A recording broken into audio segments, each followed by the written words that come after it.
bakunzi bahora CANAAN TV, ndanezerewe kandi gusubira guhura namwe ngo tuganire ijambo ry'Imana. Imbere yuko tuganira, reka tubanze dusenge. Mana, ndagushima kandi ndakuninahaza. Uri umwizigirwa kandi uri umutabazi mwiza, utabura guseruka mu vyago no mu makuba. Uri Imana duhora hagufi uko bukeye nuko bwije. Naho twohura n'ibidutera ubwoba, warasezeranye mukunzi wanje kutazoturekura. Ushimwe rero n'uyu munsi abariko barageragezwa bose mukunzi wanje, gushimira ko ukwizeye wese utamuhemukira kuko nturi umuntu ngo wivuguruze kuco wavuze. Shimwa kandi wubahwe muri byose na hose mu izina ryawe ryera Yesu Kristo umwami wanje, senze gutyo, amen.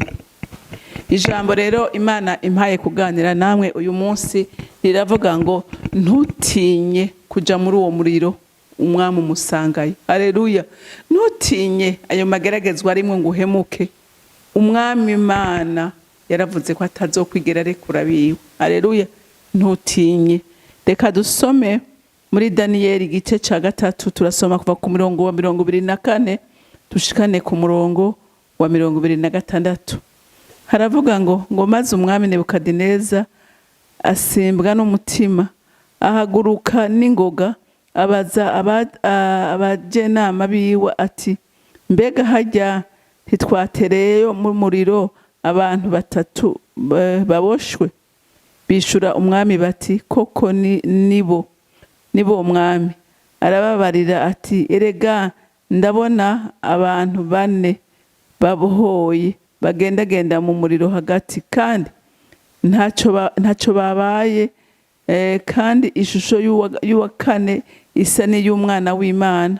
Maze Nebukadineza yigira ku muryango w'iryo tanure ry'umuriro uhinda, ashira ijwi hejuru ati, yemwe Shaduraka, Meshaki na Abedenego, mwabasavye b'Imana isumba byose, nimusohoke muze hano. Nuko Shaduraka, Meshaki na Abedenego baca barasohoka, bava hagati mu muriro. Amen. Aba basore umwami yadesize kubaterera mu muriro, ntibatinya, baremera barawujamwo, arawubatereramwo, kuko ngo bamaze kumubarira ko batafise ubwoba kandi badashobora gufukamira igishushanyo yashinze. Aravuga ati, mubaterere mu muriro. Baravyemera, biteguye gupfa neza. Umwami Imana abona uwo mutima, abona iyo determination. Bashitse mu muriro, umwami Imana yamaze gushikayo. Haleluya. Yashitse mu muriro, umuriro awuhindura ikibanza ciza cyo guteramiramwo, ikibanza ciza cyo gutemberamwo. Haleluya. Hanyuma ngo Nebukadineza ngo yumva asimbwe n'umutima, ariko n'umwami Imana yamuterereje uwo mutima, ngo acarahaguruka. Waravuga ati, mbega twatereye muri uyu muriro abantu bangahe? Ati, twatereye abantu 3. Ati, none jewe ko mbona ari abantu 4 kandi bariko baragendagenda. Ati, kandi ishusho y'uwa 4 isa n'iy'umwana w'Imana. Haleluya. Haleluya. Nagira ndakubwire muntu w'Imana ngo niwihanganira mu bigeragezo. Haleluya. Niwihanganira mu bigeragezo, abo nyene bagucira urubanza, abo nyene bagutuka, nibo bazogaruka bashingira intahe, bagushingira intahe, bashingira intahe izina ry'Imana yawe. Haleluya. Haleluya.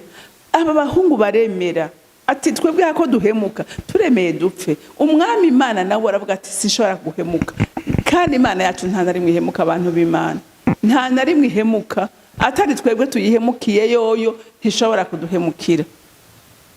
Hanyuma baravuga ati, none aba bantu byagenze gute? Aratangara. Umva ijambo ryanejereje. Umva ngo maze ku murongo wa 26, ngo maze Nebukadineza yegera ku muryango w'iryo tanure ry'umuriro uhinda, ashirijwe hejuru ati, yemwe Shaduraka, Meshaki na Abedenego, mwabasavye b'Imana ishobora byose. Mwumvise? Umwe ariko arabakarira, ababarira yuko atakintu na kimwe gishobora kubakura mu maboko yiwe umvi yahinduye ijwi. Haleluya. Yahinduye ingene abita ngo basabye b'Imana ishobora byose. Haleluya. Umviriza ndakubwira, intahe yawe nizo determina uriwe. Haleluya. Intahe yawe nizo menyekanisha vy'ukuri iyo wizeye yariyo. Haleluya. Aba baranse guhemuka, barashira ubwoba, barizera Imana ko ishobora kubakura mu maboko y'umugwanizi, kandi bari banihevye baravuga ati nahito dukurayo nta ngorane turapfa dutahe mu bwami bw'Imana. Ese Imana yo mpa uyu munsi umuntu wese akumva yuko hakwahemuka. Haleluya. Hakatsitazwa ngo n'akamanyu k'umutima akemera gupfa. Haleluya. Akemera kuvuga ati hako mpemuka ndemera mpfa. Imana idushoboze twese. Kubivuga biroroshe nivyo, ariko Imana iduha imbaraga. Haleluya. Imana iduha inkomezi zukuresista amageragezwa ya Satani. Nta kindi kintu na kimwe kizotuma we nanje twemego. Haleluya. Atari uko twizeye Imana, kuko niyiduha inkomezi. Haleluya. Niyiduha inkomezi zo kuyizera. Haleluya. Hanyuma ngo baravuga ati nimusohoke. Uyu munsi ushobora kuba uri kuraca mu bintu ntubone inzira yo gucamo, ntubone ingene usohoka mu bintu, ariko hari Imana mu ijuru ifise inzira zirenga ibihumbi n'ibihumbagiza. Haleluya. Imana ntawe itira inzira icamo kugira ngo uze kugutabara, we gusa kira kuyizera. Haleluya. Uyu namuriye kwa maso n'umutabazi mwiza, kandi muri iryo tanuri nyene urimwo. Haleluya. Uramusangamo, ntizogusanga hanze, oya izogusanga muri ico kigeragezo nyene. Haleluya. Haleluya. Izogusanga muri ico kigeragezo, ntizogutabarira. Hariho rero abatinya ibigeragezo, hariho abatinya intambara, bakanezerwa no kuba mu buzima bworoshe, ariko ubwo buzima bworoshe nagira ndakubwire muntu w'Imana ko ubwo oye haba harimo umutego w'umugwanizi. Harimo umutego w'umugwanizi kandi uzokujana mu mahonero. Rero ndumva dukwiye kwizera Imana, tugashira ubwoba. Nukuri wayizeye n'umutima wawe wose n'ubwenge bwawe bwose, nukuri ntishobora kuguhemukira. Iyo nta nari mwitera umugongo abana bayo, ariko nitwige tuyitera umugongo. Aba bahungu babaye abizigirwa. Haleluya. Haleluya. Umwansi wabo aninahaza Imana yabo. Haleluya. Mbega uyu munsi Imana yawe ubona hari abantu boyifuza? Ubona Imana yawe, Imana wizeye, ubona hari abantu boyishima? Canke urayitukisha? Hariho umuntu ubona by'ukuri uvuga uti ujya muntu ndabona yaramatanye n'Imana, baromatanye nayo. Haleluya. Nta kimunyiganyiza. Yego ibitunyiganyiza birahari, ariko n'udukomeza arahari. Haleluya. Haleluya. Udukomeza arahari kandi arusha imbaraga ibitunyiganyiza. Haleluya. Arusha inkomezi ibiriko birakunyiganyiza n'ibigutera ubwoba. Amen. Uwo ni Kristo umwana w'Imana nzima. Niwa mwizera azokugirira neza. Niwa mwishigimikiza. Haleluya. Ntazokurekura ngo utembe. Amen. Rero nahawe nanje kumwizera wewe agira neza.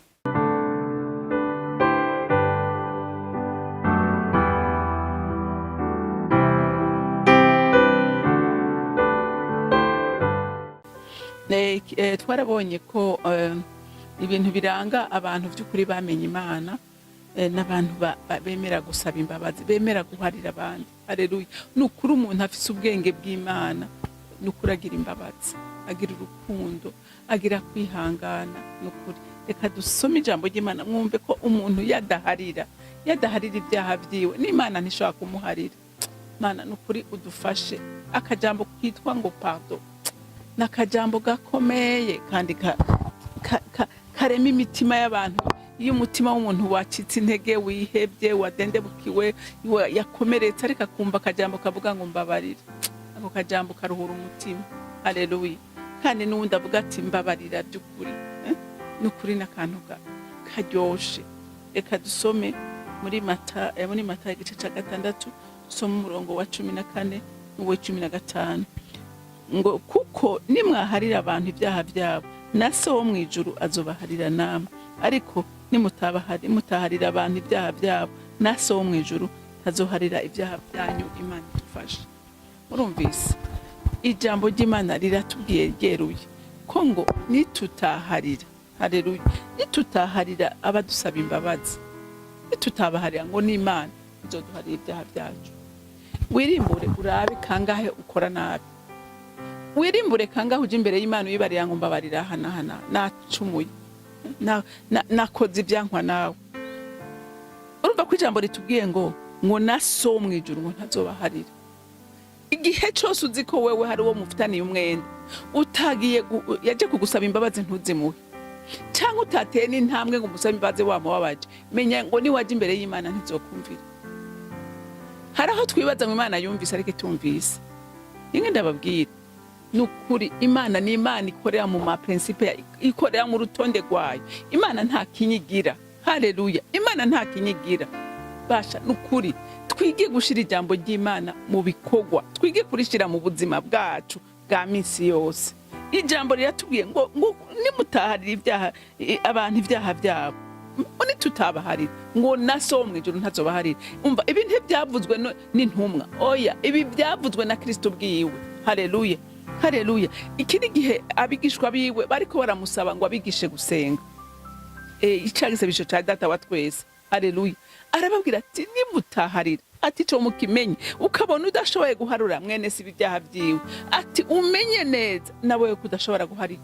Imana uyikora isaba ica yugara amatwi, haleluya, ica ipfunga amatwi ikavuga ngo mbega uyo muntu ariko aratera induru mu matwi yanje ninde, ndakeneye ko aceceka.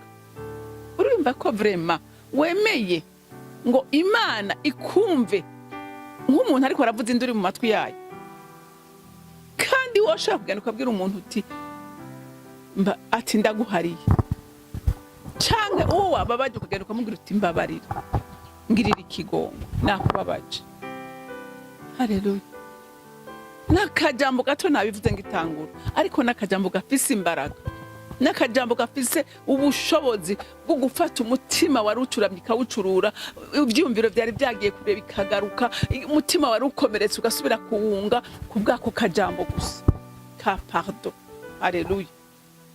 N'akajambo gatariko gakomeye. Rero bantu b'Imana nukuri twige gushira mu ngiro ijambo ry'Imana. Nta kindi Imana ikeneye. Ivy'Imana si ibintu bigoye gose, ariko abana b'abantu nitwe dushaka kubikomplika, nitwe dushaka kubikomplika. Ariko hamwe umuntu yo kwigira inama ati je kuva uyu munsi ndiyemeje ko umuntu wese nzobabaza nzotera intambwe nkamusaba imbabazi, umviriza ndakubwira bizokorohera, uzokumva ubuzima bwawe bwahindutse, uzokumva uryohewe, uzokumva atakuremerwa mu mutima ke kwihaba. Inge ndababwire jewe iyo mfitaniye umwenda n'umuntu ndababara, umutima wanje wamubirimbye, umutima wanje tutaratunganya, tutaravugana, ndumva ndemerewe. Kiretse hariho nk'umuntu ushobora no gusaba imbabazi. Je hari umuntu vrema nigeze kubona umunsi umwe nkabona ndaba nabi, hama nkamubaza, hama ntanyishure, kandi nkabona ko ndaba nabi, nkabwira none ngo tuvugane basumbwira icabaye. Umuntu kabona guma atavyumva.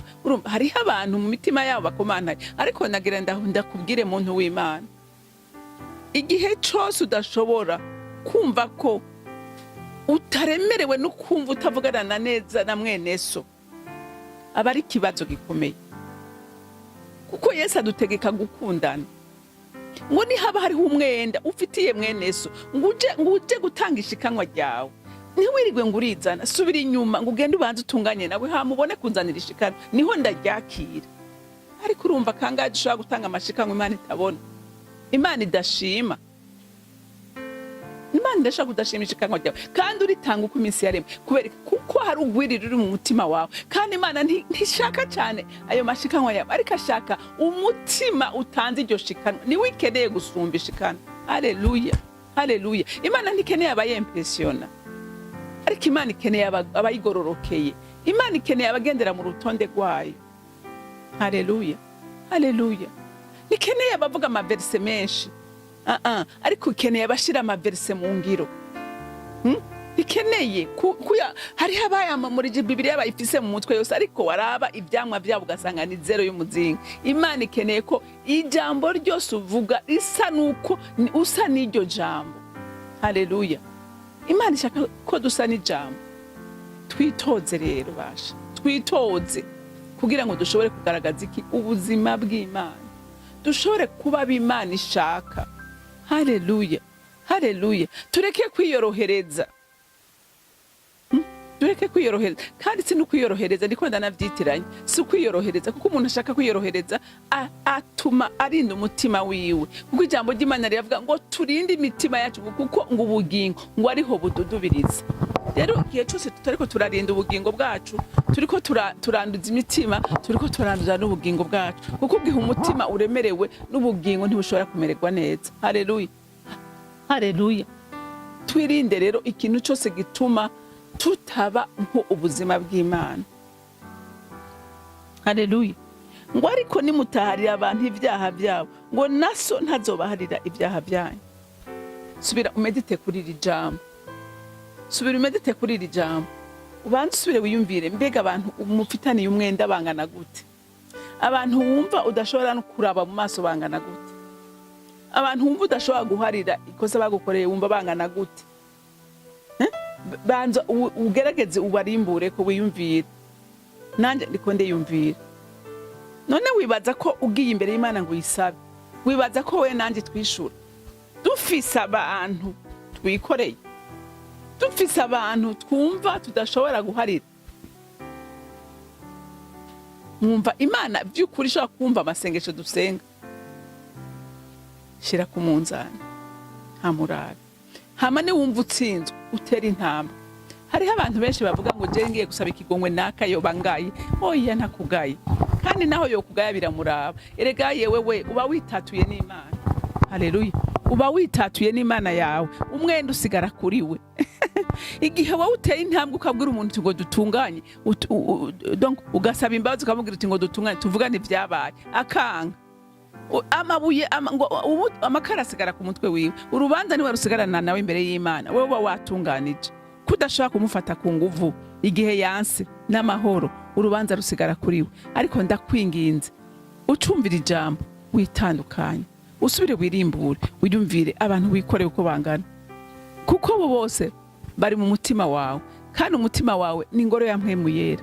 None wumva mpwemu yera yobana n'ivyo bintu, ukaba rero ushaka kubana na mpwemu yera, kandi ushobora ko usenga Imana ikakumva, wanayisaba imbabazi ikakumva, wayishikanira ikakwakirira, emera gutunganya, niho ibyawe bizogenda neza. Imana yo mwijuru rero ibampera umugisha, mwarahezagiwe.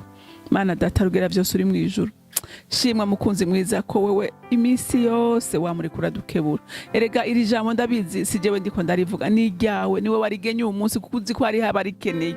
Erega ijambo ryawe nta na rimwe ryoza ngo rizire ubusa, reke gukora ico wateguye ko rikora. Nyemerera rigwe mwivugiza kugira ngo rifashe imitima yose yakomantaye, yuzuyemwe igwiri, yuzuyemwe umubabaro, yuzuyemwe agahinda. Iyo mitima yose isubire gutembamwo ubuzima, kuko aho utari nta buzima, ahari icaha nta buzima, ahari gukomandara umutima nta buzima. Urekerera ubuzima butembe, abana baba batabagwe, hanyuma icubahiro cyose n'amashimwe yose aba yawe. Nkaba ndabisenze ndabyizeye kuvyumvise mu izina rya Kristo Yesu, amen amen.